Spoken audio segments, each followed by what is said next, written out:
The nation was left stunned after President Donald Trump called for the arrest of Illinois Governor JB Pritzker, accusing him of sheltering and protecting illegal immigrants amid growing border unrest. What began as a fiery White House address quickly evolved into a nationwide debate, with Americans demanding action. This video examines Trump's bold statement, Pritzker's defiant reaction, and how this moment could reshape the immigration fight across America.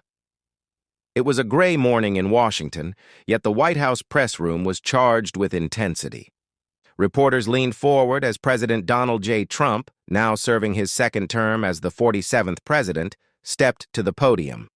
His expression was firm, and his voice carried both calm and authority. "Folks," Trump began, "what I'm about to say will shake America." He paused, scanning the room. Illinois Governor JB Pritzker and Chicago Mayor Brandon Johnson have failed their state. They haven't just failed, they've betrayed their people. I am calling for their immediate arrest. The room erupted. Cameras flashed, reporters gasped, and a few dropped their pens. Trump pressed on, undeterred. These men have aided and protected dangerous illegal migrants, interfered with federal operations, and obstructed our ICE agents. They've placed innocent Americans in harm's way.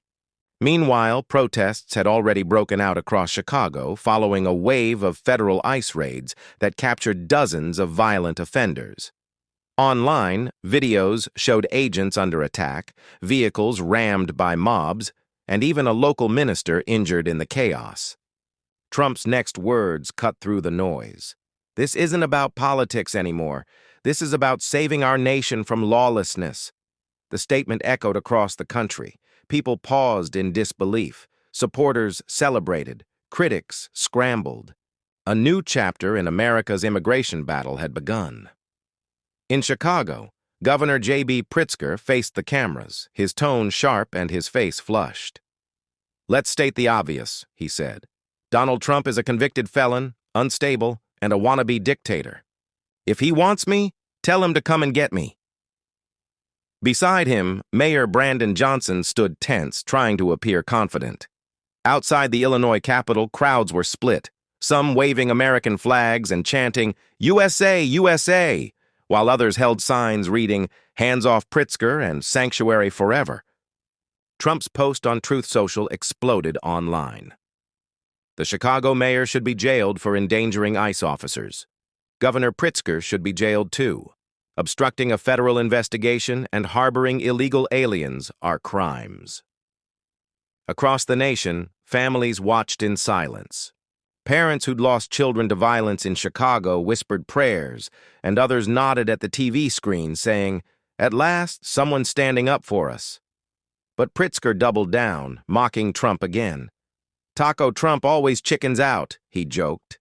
Some in the crowd laughed, but others sensed unease, seeing fear behind his bravado.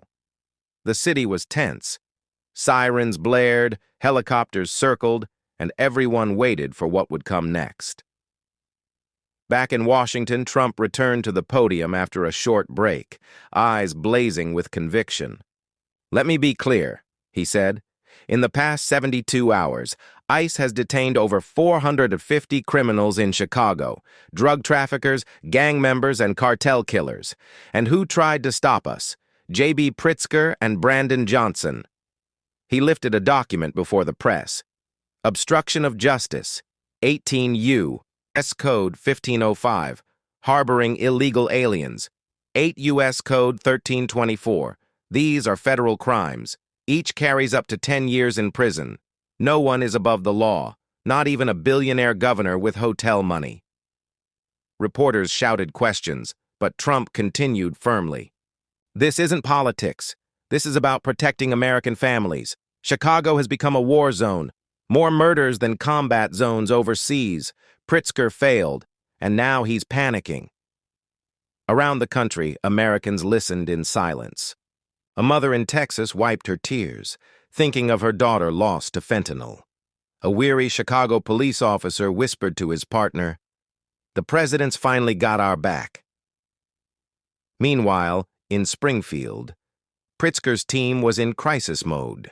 drafting lawsuits, making frantic calls, and preparing statements. But the reality was clear. Trump had set off a political earthquake, and the storm had only begun. That evening, Pritzker appeared again before reporters. Sweat glistened on his forehead, though he tried to disguise it behind anger. "Donald, Trump is insecure, unstable, and desperate," he said, his voice rising quickly as though trying to outrun his own fear. Surrounded by aides, his words hardened. "If Trump comes for my people, he comes through me, so come and get me." His staff clapped, but even his allies exchanged uncertain glances. Clips of the statement spread rapidly online. While some laughed at his Taco Trump jab, many more were furious. "My son was killed by an illegal immigrant in Chicago," one grieving father wrote, "and this man mocks the president for trying to fix it?" Behind closed doors, law enforcement officers voiced frustration. ICE agents pleaded for cooperation, while local police admitted they felt abandoned. "We're told to stand down," one said quietly. "That's not leadership. That's politics." Pritzker thought he was embarrassing Trump. Instead, he was revealing his own weakness. His defiance sounded less like strength and more like fear. The conflict had turned deeply personal. As politicians clashed on television, ordinary Americans poured out their pain. In a modest Chicago apartment, Maria Hernandez, who lost her teenage son to gang violence, clutched his photo and whispered through tears, "Trump is right. We can't live like this anymore." Across town, a police widow told reporters, "If Governor Pritzker had done his job, maybe my children would still have their father." Her voice broke as her young daughter held her leg. These stories were no longer numbers. They were shattered families, faces, and names. The White House received clips of these testimonies. Trump watched quietly, shaking his head. "This is why we fight," he said. "Americans deserve better." The argument had moved beyond policy. It was now about lives lost and families left behind. By nightfall, the nation was engulfed in debate. President Trump, seated in the Oval Office, addressed the country in a prime-time message. His tone was calm but unyielding. "America," he said, "Governor Pritzker mocks me, but in truth he mocks every family torn apart by crime. In just 3 days, ICE detained more than 450 violent offenders in Chicago, cartel members, traffickers, killers. And what did Pritzker do? He tried to stop us." The nation listened closely, in homes, diners, and living rooms. Trump didn't shout. He didn't need to. "These aren't dreamers," he said firmly. "They are nightmares. And when leaders refuse to protect citizens, they betray their oath. I will not allow it. Not under my watch." Applause broke out across America. Truckers honked their horns, veterans saluted their screens, and mothers cried with relief. Back in Illinois, Pritzker's phones rang endlessly with furious constituents demanding answers. The lines were drawn, clearer than ever. By night's end, Chicago was in turmoil. Thousands gathered downtown, some defending Pritzker, others chanting, "Protect our families" and "Trump is right." Across the city, candlelight vigils honored victims of cartel violence. Mothers held photos of lost children while tears fell down their cheeks. Across the street, counter-protesters shouted, "Dictator Trump!" as smoke from pepper rounds filled the air. Police sirens wailed, yet even officers seemed divided. Social media streamed every moment, confrontations, prayers, and chaos blending into one scene of national unrest. Watching from Washington, Trump stared at the live feed, jaw tight. "This is what happens," he said, "when weak leaders protect criminals instead of citizens." In Springfield, Pritzker's aides tried to manage the fallout, but the damage was visible. His state was unraveling, and Trump's warnings were unfolding in real time. The country was transfixed, unable to look away. Inside a dimly lit Chicago precinct, Weary officers huddled around a coffee pot. One veteran sergeant muttered, "We can't do our jobs when the governor ties our hands." Another added, "ICE asked for backup and we were told to stand down. That's not protection, that's politics." Word spread that many local officers quietly supported Trump's stance, some even sending private messages of encouragement to federal agents.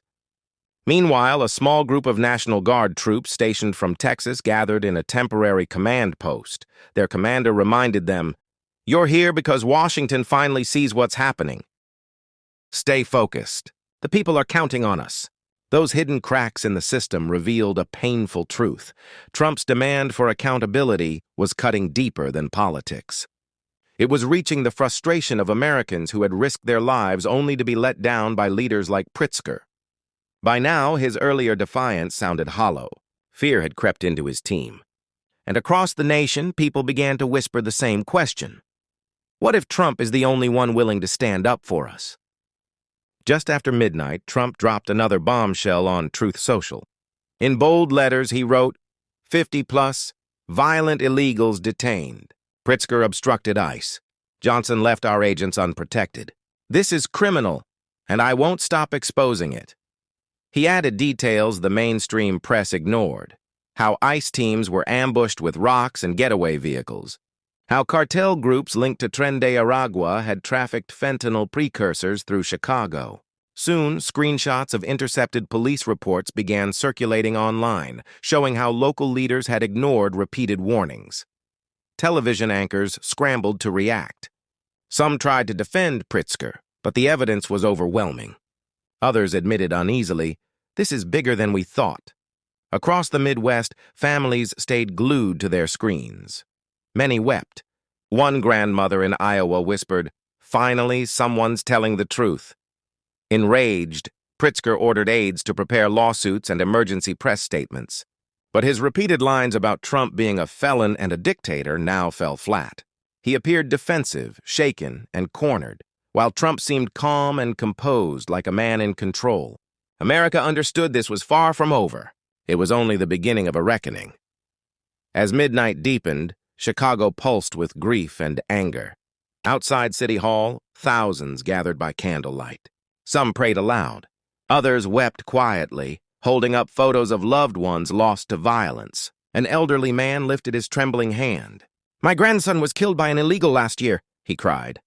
Governor Pritzker never called. "President Trump is the only one fighting for us."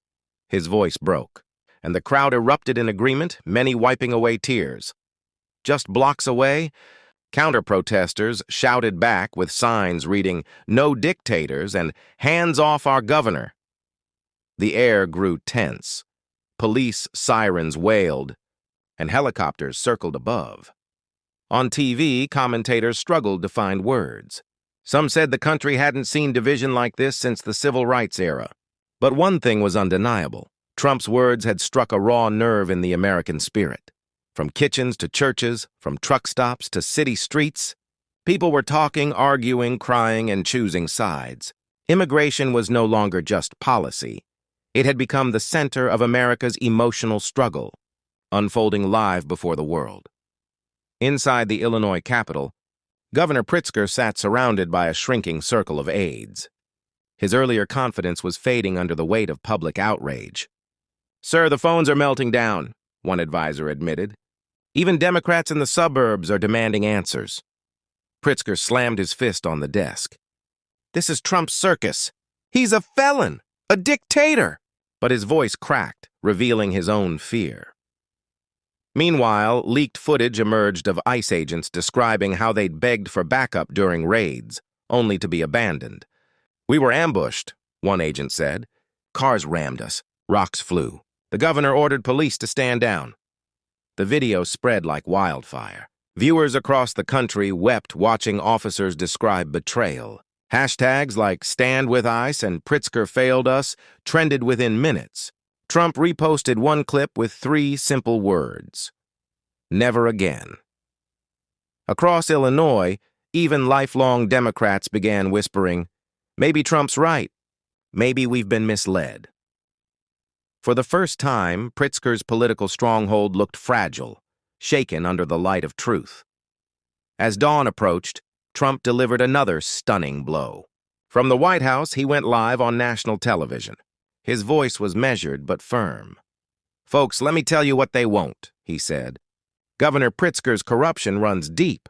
COVID relief money, billions funneled to cronies, pension kickbacks worth hundreds of millions.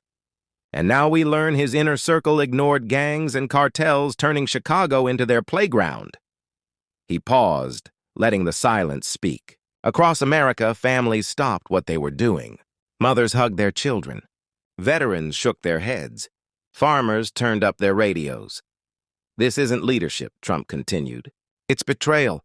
And no amount of mockery or name-calling can hide the truth. The people deserve safety. The people deserve justice." Crowds in multiple cities broke into spontaneous chants of "USA! USA!" Watching from his office, Pritzker went pale. For the first time, he realized his fight wasn't just against Trump. It was against millions of Americans who had lost faith in him. The tide was shifting fast. Chicago's streets had become a battlefield of voices. Near Grant Park, protesters clashed beneath flashing lights. One group shouted, "Defend Pritzker!" while another chanted, "Lock him up!" The tension was explosive. Even veteran officers admitted they'd never seen anything like it. A viral clip captured a young mother standing in the middle of the chaos, her baby in one arm, an American flag in the other. Through tears, she shouted, "Governor Pritzker doesn't care about my child's safety. President Trump is the only one protecting us." The crowd around her broke down, many kneeling in prayer. Later, TV anchors reported a shocking moment when police fired pepper balls at a praying minister during the clashes. The image shocked viewers, but also revealed just how fractured leadership had become in Illinois. In Washington, Trump's aides showed him the footage of the crying mother. He nodded slowly. "This is why we fight," he said. "Not for politics, for them." The story was no longer about politicians trading insults. It was about ordinary people caught in the fire, desperate for change before more lives were lost. Back in Springfield, Pritzker tried again to appear confident. Surrounded by cameras, he repeated his usual lines. "Trump is unhinged. Trump's a dictator. Taco Trump always chickens out." His staff forced laughs, but the moment fell flat. Within minutes, Trump supporters edited the footage side by side with emotional clips of grieving families. On one side, Pritzker mocked. On the other, a father wept for his murdered son. The contrast was devastating. Millions shared it with captions like, "This is the difference between cruelty and leadership." Even within his own party, frustration grew. Quiet murmurs leaked from Democratic offices. "Pritzker's making this worse. He looks arrogant while Trump looks presidential." Chicago Mayor Brandon Johnson stood beside him, echoing claims of authoritarian overreach. But their words felt hollow.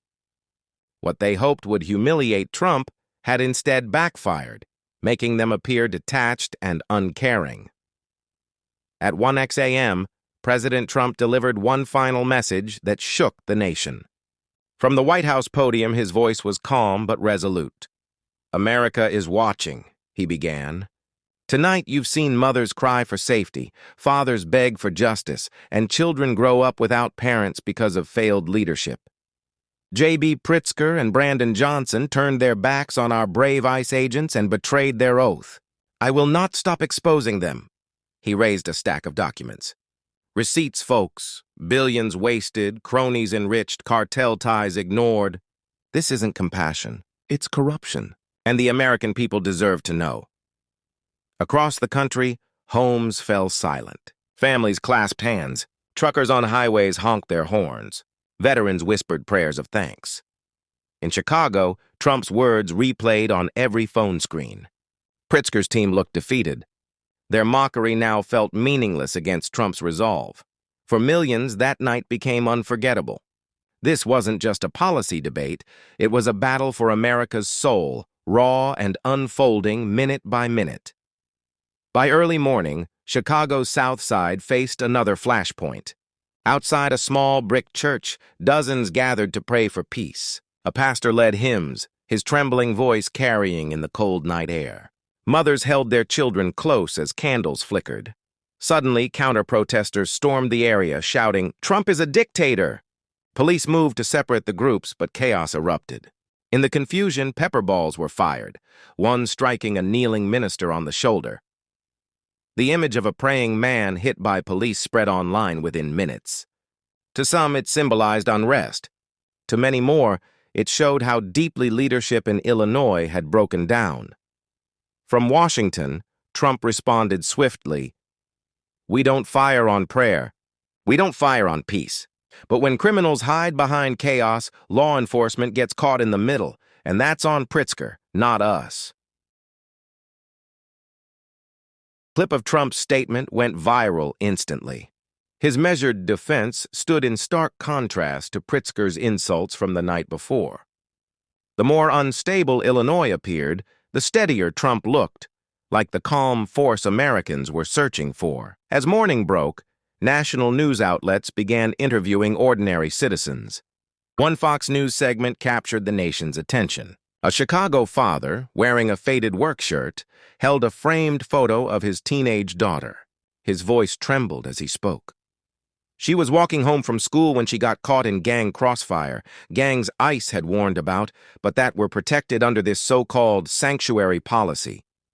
If Governor Pritzker had done his job, my daughter would still be alive. The studio went silent. Even seasoned anchors struggled to hold back emotion. Across the country, viewers cried openly, flooding social media with prayers and the trending hashtag #ArcherJustice for her. Meanwhile, CNN aired interviews with activists defending Pritzker, but their talking points failed to resonate against the father's raw grief. In Springfield, Pritzker's aides watched with growing anxiety. "Governor," one whispered, "you're losing control of the story." The public's siding with Trump. When Trump saw the same segment, he quietly told his advisors, "This is why I won't back down. These aren't numbers. These are families." His words echoed what millions already felt. At sunrise, Trump returned to the White House briefing room. He looked tired, but his expression was firm. Reporters shouted questions as he raised a hand to quiet them. "America has seen enough," he said. "Governor Pritzker mocks and laughs while families bury their children. But I will not laugh. I will act." He went over the facts again. 450 criminals detained, cartel links uncovered, ICE officers left without support, and communities betrayed. Then he held up documents showing millions diverted to Pritzker's political allies, while Chicago suffered. "This isn't just negligence, it's corruption," he said. The room fell completely silent. He ended with a promise. "The safety of the American people comes first. No insults, lawsuits, or tantrums will stop me. America will be safe again." Outside, supporters erupted into chants of "USA! USA!"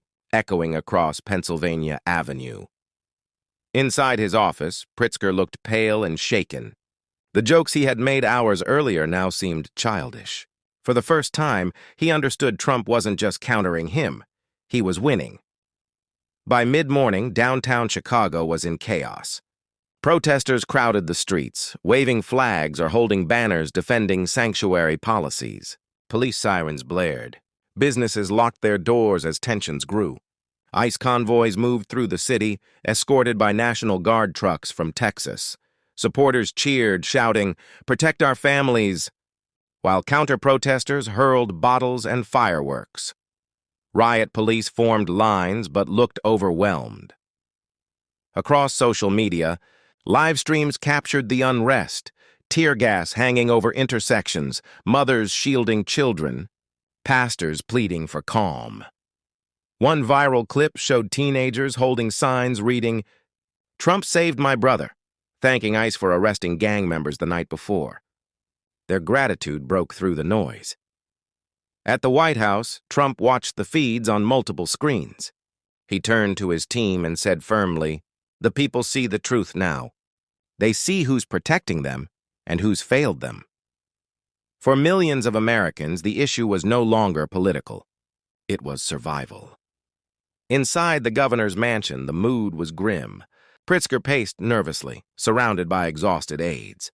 His phone buzzed with calls from national outlets, but each headline was worse than the last.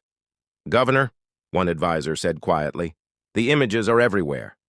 The grieving father, the minister hit with pepper balls, families thanking Trump. It's devastating." Pritzker slammed his fist on the table. "We're not backing down. Trump's the criminal, not me." He began rehearsing for a press conference, repeating old insults: wannabe dictator, convicted felon, taco, Trump always chickens out. But his aides exchanged uneasy glances. The words no longer carried weight. The nation wasn't laughing. It was grieving. Reporters outside shouted questions. "Governor, do you regret mocking the president as crime rises? What do you say to the families who've lost loved ones?" Pritzker ignored them, but footage of him sneering while passing cameras only deepened public frustration.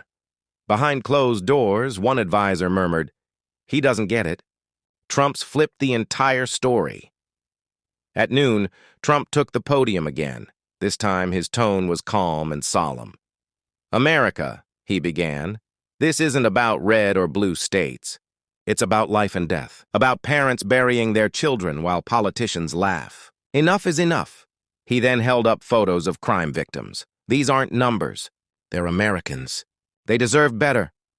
His voice faltered briefly, a rare moment of emotion that resonated across homes and workplaces nationwide. People wiped away tears. Then his tone hardened. "Governor Pritzker and Mayor Johnson chose to protect criminals instead of citizens. That's why I called for their arrest, and that's why I will not back down." The crowd outside the White House cheered, waving signs that read, "Trump protects families" and "No more sanctuary lies." Across the nation, people sensed a shift. Trump wasn't just leading, he was carrying their pain. By early afternoon, Chicago witnessed a solemn march. Dozens of grieving mothers walked through the streets, carrying framed photos of children lost to gang violence. No chants, no slogans, just tears and the sound of footsteps on pavement. Cameras caught one mother holding a teddy bear, whispering, "My son would still be here if someone had protected us." The footage went viral instantly. For millions, it was no longer about politics. It was personal. Social media flooded with messages like, "Protect our families first," and "Trump is fighting for us." Even some who had never supported him admitted, "I may not like Trump's style, but today I see his heart." At the White House, Trump watched the mothers march on screen. His jaw tightened as he whispered to an aide, "This is why I can't stop. They deserve justice." Without speaking, those mothers had shifted the tone of the entire debate. As they marched, Trump's team released new financial documents, proof linking Illinois contracts to companies tied to Pritzker's donors. News outlets displayed the papers with the headline, "Follow the Money." Fox News called it corruption exposed. Even neutral media couldn't dismiss it. CNN anchors looked uneasy, acknowledging the numbers raised real questions. Then, one anonymous state employee came forward in a blurred interview. "We were told to ignore it.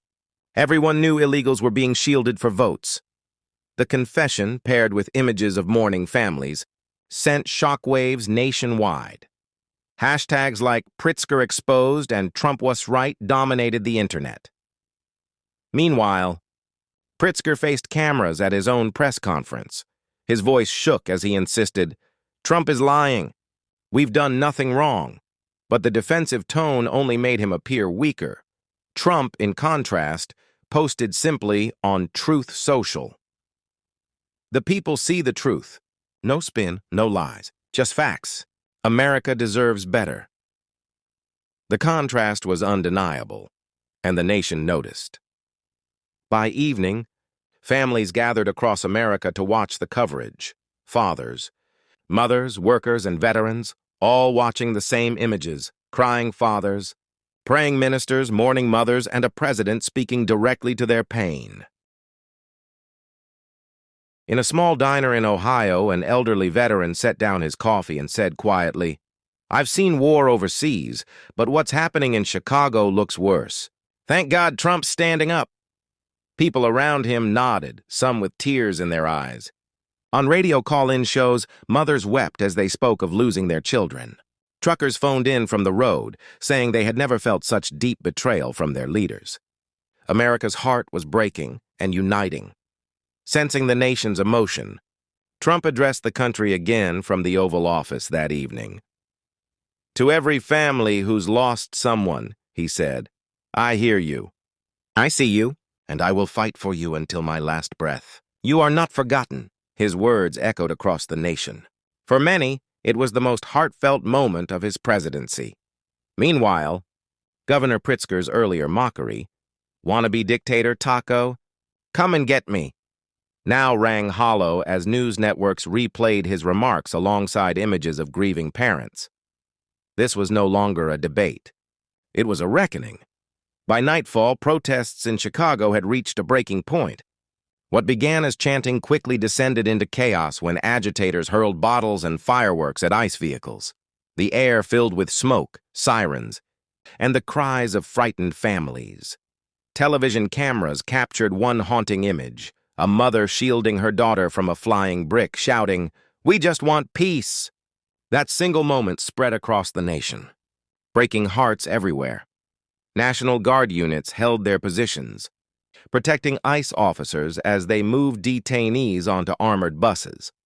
Reporters described the scene as somewhere between a riot and a war zone. At the White House, Trump monitored events minute by minute. They will not break America with chaos, he told his advisors. We will restore law and protect the innocent. His voice was calm but resolute, and his words carried weight across the nation. In homes everywhere, Americans felt both fear and hope, fear over Chicago's unrest, but hope because Trump refused to back down. While the city burned, networks aired interviews with families who had lost loved ones to crimes committed by illegal immigrants. Their voices broke as they spoke, but their words cut through the noise. One father held up his son's baseball cap and whispered, he was only 15. His life was stolen by someone who should never have been here. Viewers wept as he broke down, unable to continue. Another woman, tears streaming down her face, said softly, when President Trump speaks, it feels like someone finally cares. He's the only leader willing to call this what it is, a betrayal. Clips of these testimonies ran alongside Pritzker's insults. Wannabe dictator. Scared man, Taco. The contrast was devastating. To many Americans, Pritzker seemed cold and dismissive, while Trump appeared as the only one truly listening. Social media flooded with posts. This isn't politics anymore. This is life and death. By nightfall, the narrative had shifted. To countless Americans, Trump wasn't just their president. He was their voice. That evening, Trump addressed the nation again from the Resolute desk. Seated beneath the gold curtains, he looked directly into the camera, speaking with raw conviction. My fellow Americans, he began, tonight you've heard the voices of grieving parents. You've seen the chaos in Chicago. You've watched politicians mock your pain instead of fixing it. I will never mock you. I will fight for you, and I will not rest until your children can walk the streets without fear. The nation went silent. In diners, bars, and living rooms, people leaned closer to their screens. Some cried quietly. Others whispered prayers. Then Trump raised his hand slightly and declared, Governor Pritzker and Mayor Johnson have betrayed their oath. They've chosen criminals over citizens. I will not allow it. The truth will come out, and America will prevail. Thunderous applause erupted at MAGA gatherings across the country. Even some undecided voters admitted online, I've never cried during a political speech before, but tonight I did. It was a defining moment. Trump had turned sorrow into strength, grief into unity. As the night deepened, Governor Pritzker made one last attempt to regain control with a televised address. He appeared visibly nervous, sweating under the lights as he repeated familiar lines about Trump being a dictator and Illinois standing firm. But it backfired spectacularly. Networks aired his speech alongside live images of Chicago's chaos, burning trash bins, terrified families, mothers clutching photos of slain children. Viewers saw a clear contrast, a governor deflecting blame while his city crumbled. Social media turned ruthless. Comments poured in. He looks broken. He can insult Trump all he wants, but he can't insult our pain. America deserves leaders, not cowards. Meanwhile, Trump posted just 11 words on Truth Social that shook the nation. The people are watching, and the people know the truth. The line exploded online. For many, it felt less like politics and more like prophecy. In homes from Texas to Pennsylvania, something rare happened. Americans who had long disagreed on politics sat together in silence, united in grief. Parents hugged their children. Veterans saluted their televisions as Trump's words replayed. Churches opened their doors for late-night prayers for peace in Chicago. A clip went viral from a diner in Michigan where a waitress, wiping away tears, told a reporter, "I've never cared much about politics. But tonight I cried for this country. Trump's the only one standing up for us." At the White House, aides noticed an unusual calm. Trump wasn't celebrating. He quietly reviewed reports of injured ICE officers, then said softly, "This fight is bigger than me. It's about every forgotten family out there." Those words were never broadcast, yet somehow Americans felt them. It was as if the country could sense the weight on his shoulders. Across the nation, the mood shifted from anger to reflection. The tears were no longer just about pain, they were about hope. As midnight neared, President Trump delivered one final address. His voice was steady, his expression resolute. "My fellow Americans," he said, "this is not the end. It is the beginning of a new chapter where truth overcomes lies and courage defeats corruption. We will protect our borders, defend our families, and restore this nation's honor. No governor, no mayor, no corrupt politician will stand in our way." When he finished, the Oval Office fell silent. But across America, cheers erupted. Families cried. Strangers embraced in diners, gas stations, and homes. For many, it felt as though the country had rediscovered its heartbeat. Pritzker's insults, wannabe dictator, taco, convicted felon, now sounded like faint echoes drowned out by a rising nation. Trump hadn't just silenced him, he had reignited the spirit of millions. Friends, you've just witnessed one of the most powerful stories of our time. If you believe in standing for truth, protecting families, and supporting leaders with courage, don't stay silent. Like this video if it touched your heart. Subscribe so you never miss stories like this. And leave a comment below. What part of this story moved you most? Most importantly, join our membership to unlock exclusive features, behind-the-scenes insights, and become part of a movement that refuses to be silenced. Together, we're not just watching history, we're making it.